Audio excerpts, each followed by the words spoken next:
So, my parents planned to kick me out. They threatened to. I didn't think they would actually do it, but I didn't stick around to find out. I packed my bags and I snuck out of there in the middle of the night. Now they're trying to contact me, but I have this to say. I'm 23, female, and live at home. I'm in grad school and work part-time at an intern office. I graduate in June, and I've been applying to jobs as much as I can so I can finally move out. My sister, who's 20, also lives at home but is doing school online and doesn't work. I try to help with chores around the house as much as possible, although it's difficult since I leave the house early in the morning and come home late at night. Last week, I came home and there was clean dishes in the dishwasher. I said, I'm going to take a quick shower, then empty the dishwasher. And my dad went on a rant about how I'm useless and never help around the house, and that my sister is always the one doing everything. I explained that I do help, and that's just because they haven't seen me help doesn't mean that I don't. He asked me to give him an example, and I told him that I took the garbage out the night before. The conversation escalated to him saying that I should put up and not argue any longer because he can easily make me homeless, if he wanted to. I said okay and went upstairs. The next morning, while everyone was still asleep, I packed my things and left, and I've been sleeping in my car for a week, taking showers at my gym. Later in the day, after I left, my parents called and my mom texted me asking where I'm at. When I didn't come home when I was supposed to, I did not reply and blocked my entire family's number and social medias and have not spoken to them since. They've been calling and texting my friends asking where I'm at. I haven't told any of my friends that I'm sleeping in my car, so I got a very confused text from friends asking me what's going on and why my parents are asking where I'm at and if I'm safe and okay. I told my closest friend that I left home and that I'm safe and let her know to tell my parents that I'm fine, but I have no desire to speak to them anymore. Well, they've been begging my friends to disclose my location and asking her to ask me to allow them just to speak to me. I went to my friends yesterday and she told me that what I did was awful and that I should speak to them. I told her that they threatened to make me homeless, so I left by my own volition. But she's insisting that making them worry about my safety is a horrible thing to do. But I honestly think I just gave them what they asked for. They wanted to get rid of me, so I left. Am I the a-hole for leaving and refusing to communicate with them? What's up, guys? Mr. Reddito here. So this is a pretty intense story that has a family feud really happening. There's an update that came out 2 months later. I hope you're having a great day. If you want to subscribe to the channel, click that button now so you don't forget. That way you'll be able to see any future updates. Alright guys, let's see what the heck's going on with this family. I just want to say thank you to everyone who commented and private messaged me with advice after my first post. Almost 2 months ago, I received a lot of helpful advice that I took into consideration when planning what to do next. A week after my post, I ended up moving in with a friend who was kind enough to let me stay and pay a very small amount in return. I also ended up talking to my parents and my dad apologized for his behavior and promised to never make threats like that again, which honestly came as a shock to me, but I'm glad things got resolved between us. I let them know that I'm staying with a friend paying a small amount in rent in the meantime and that I'm in the process of finding my own apartment.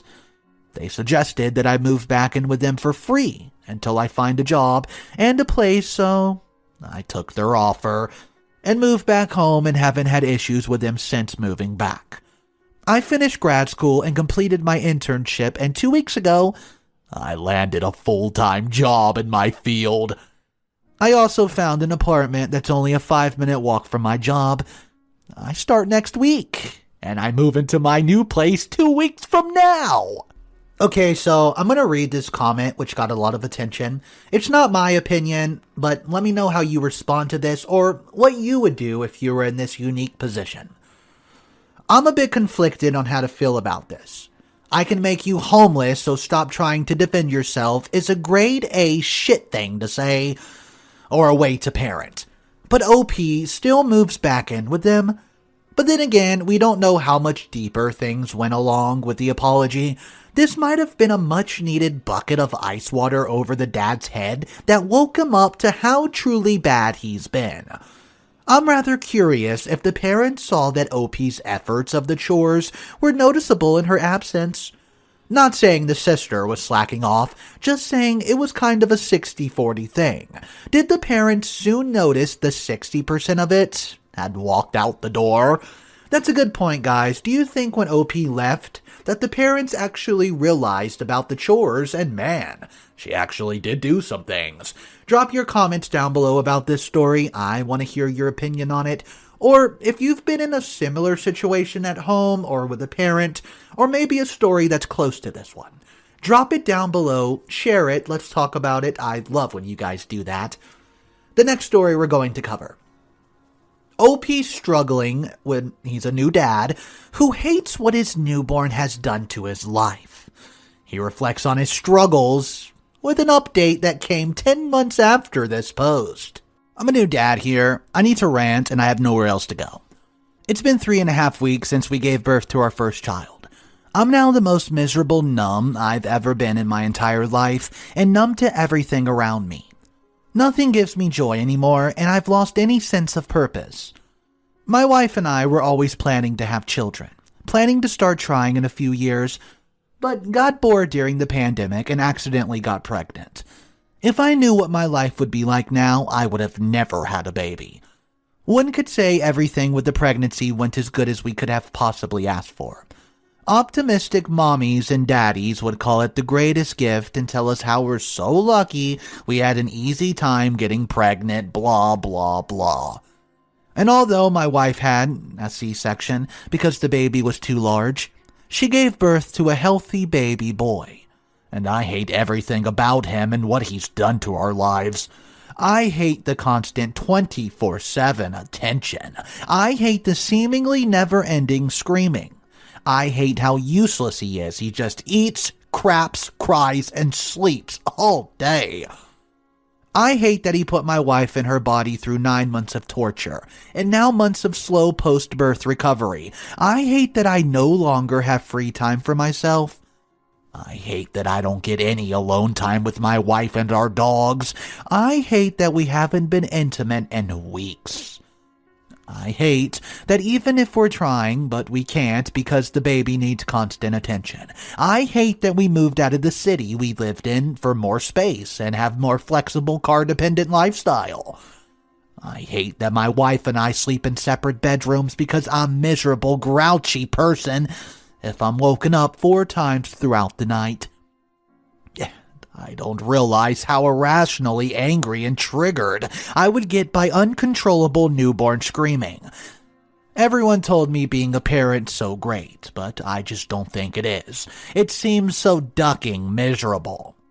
I don't want to do this for the next 18 years. I can't believe that I now get joy out of running errands and getting out of that house that I pay for each month.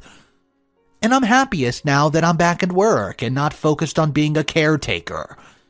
I'm tired. I'm annoyed. I get no pleasure spending time with my kid and nothing feels rewarding. And although I help my wife as much as I can after a wrap-up work, I feel a constant sense of guilt that she's doing the heavy lifting. Ironically, I should be happy.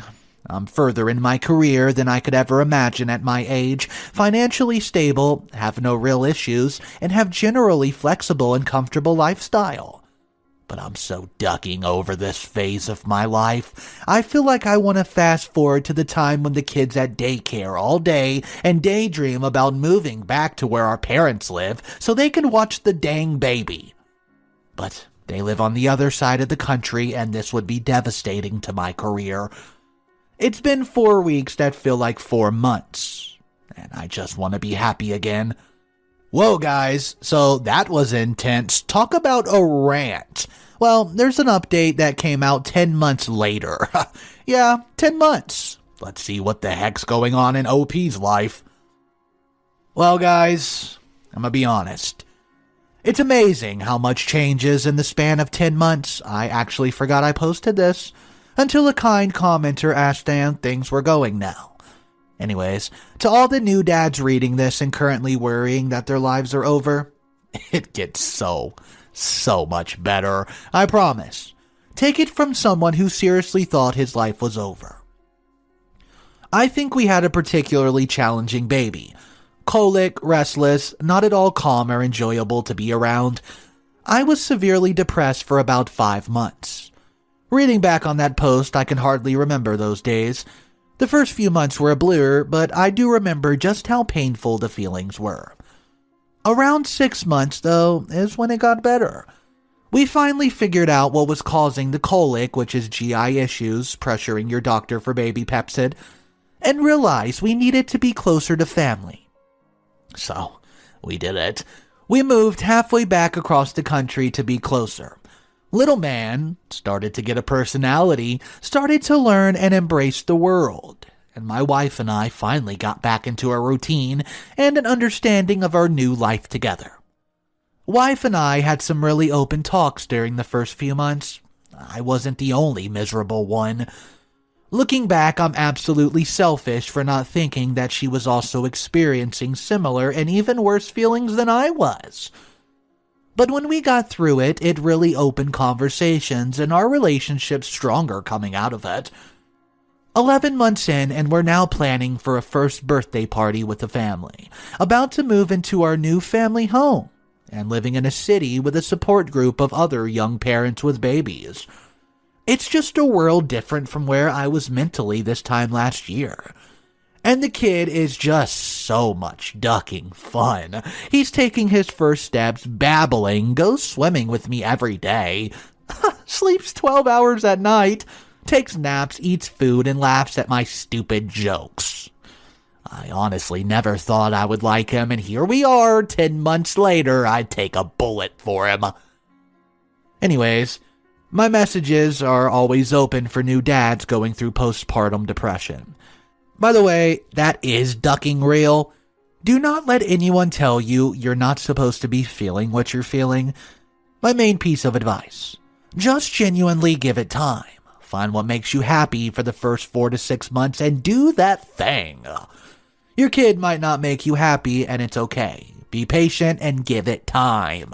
Okay, so I'm not gonna lie, I totally thought that OP was a piece of crap when I first read the first part.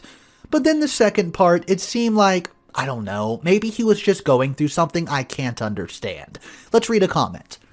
Sleep deprivation is no ducking joke. I knew right away when he started describing how miserable and angry and hopeless he felt that at least 75% was, well, a lack of sleep. It's still a major lifestyle change, and adjusting would be hard anyways. But if he had an easier baby, he would not have been such a wreck. Comment 2. People also really gloss over how unlovable little babies can be. They're very loud slugs with very little personality and really aren't developed enough to reward you with the kind of oxytocin boosting behaviors that you need to feel not insane. Heck, babies don't start making eye contact for the 6 to 8 weeks that they're born. They're bottomless pits of need. So guys, let me know, do you feel bad for OP, or have you ever thought this way before when you were a new dad or mom? Drop your comments down below and let's talk about this story, guys, and we'll turn our attention now to the final story of the video. OP's parents cut her hair and threatened her life for not wearing this. I detest the hijab. My ultra-religious father forced me to wear it when I was 5. My mom also supported this despite the fact that she wore a hijab and religious clothing at the age of 48. Pretty hypocritical. Anyways, I'm 23 and a PhD student. Since starting my PhD, I felt brave and started going to school without the hijab. I would put it on prior to coming home. Well, 2 days ago, I was out with a male friend near campus and I ran into an auntie. She said salam, but I kept walking and pretended not to know her. She called my mom the same day and I denied it. I know my mother called my father and told him this, so I decided to go sleep to avoid them. I ended up waking up due to pressure on my body and someone was grabbing my hair. I quickly realized my father was sitting on me as my mother was cutting my waist. Length hair. They both yelled, "Why don't you take off your hijab now with your ugly hair? Show the world!" Then my father took the scissors to my throat, saying he would kill me in my sleep if I ever go without that hijab again. I've not been able to sleep since. They'll come into my room throughout the night and say things like, "Don't you forget what we said." Updates 4 months later. Thank you for the support. I'm truly blessed to have this community to turn to during times of turmoil. I appreciate the advice.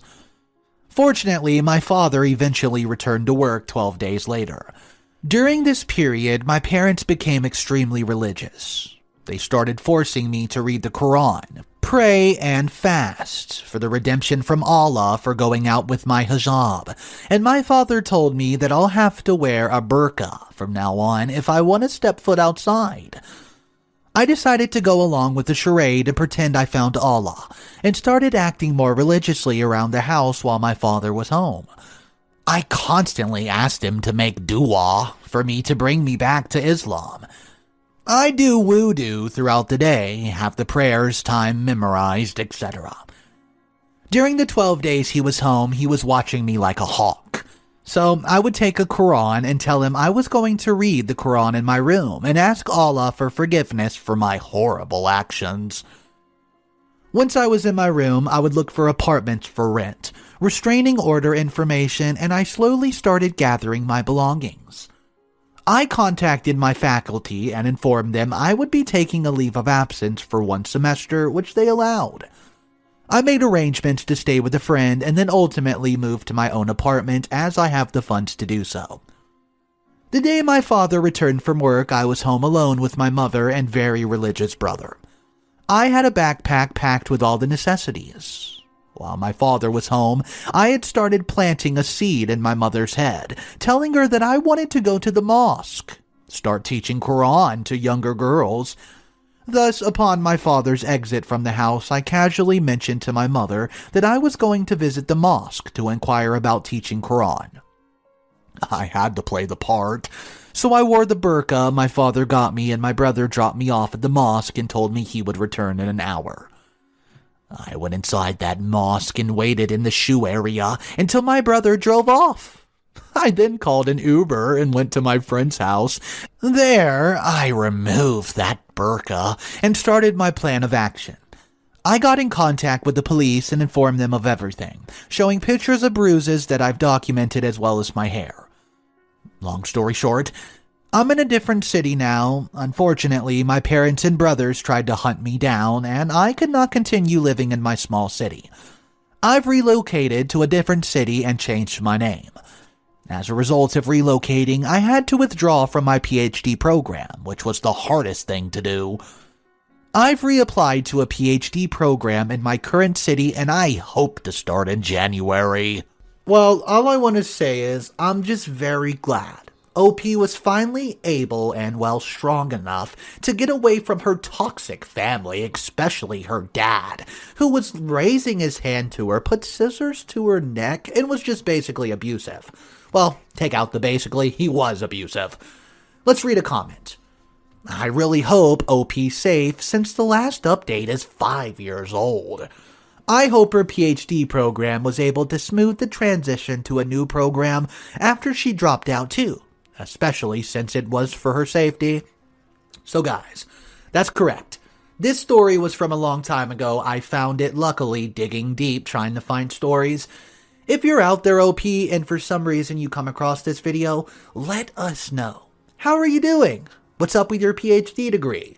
If you're there, talk to us in the comment section. I'm very proud of you for getting out of that toxic mess. Alright guys, that's all the stories I have for you today. Thank you so much for joining in with me. I'm going to be here every single day across my 3 channels, which you can find the links for in the description below as always. Have a wonderful day, and I'll catch you in the next one. It's cool to be kind. Remember that.